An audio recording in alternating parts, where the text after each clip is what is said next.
situation. It is unfolding as we speak at the moment. And the latest is, of course, that big statement, the first statement coming in from the American president, Donald Trump. We just played that out for our viewers. One of the important things to note in that entire 8-minute speech is the fact that from calling the strikes by America and Israel as limited strikes last year to now having a full-fledged, massive attack on Iran, not just on their military infrastructure, but, as I've been saying, Israeli media has been reporting that about 30 locations have been targeted and many more explosions are still being heard as we speak. So this is not just the military infrastructure that is being targeted. It is also several of the members of Iranian government, whether it's President Pezeshkian's residence or the Iranian Supreme Leader's office, or even their intelligence headquarters. There are now reports coming in of the foreign minister being targeted as well.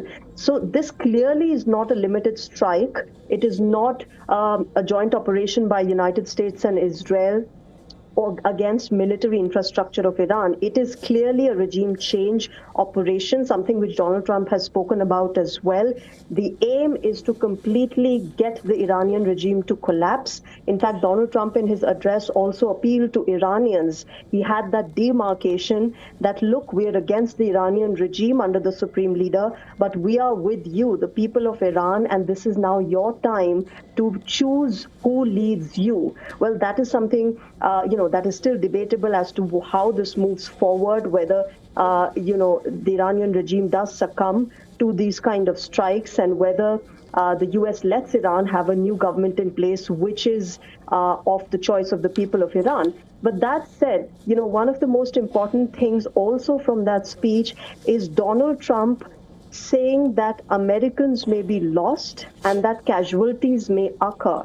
And that is a big admission coming in from the United States president, because that reflects that he is aware of the kind of preparedness that Iran might have at their side.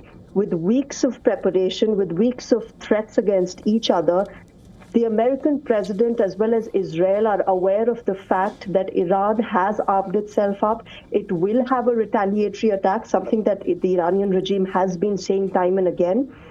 And now, of course, the entire world is on an edge as to how this situation and conflict will move forward. It really all depends on how Iran will respond.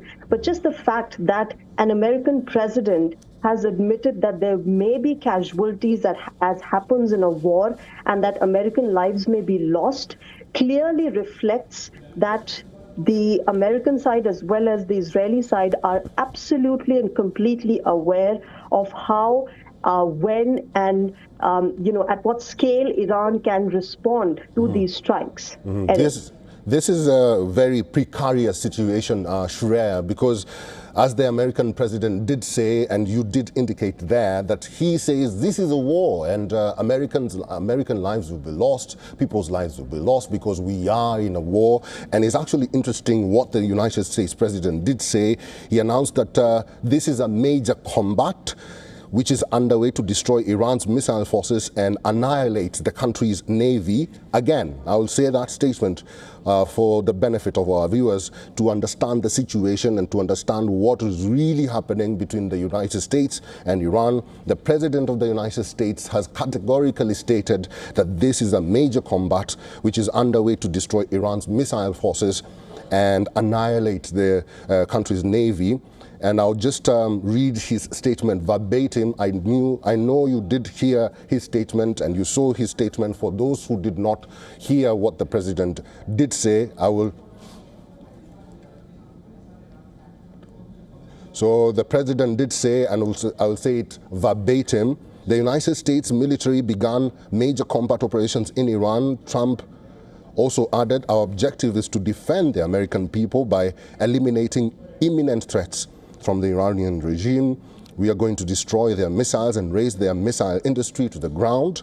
It will be totally, again, obliterated. We are going to annihilate their navy.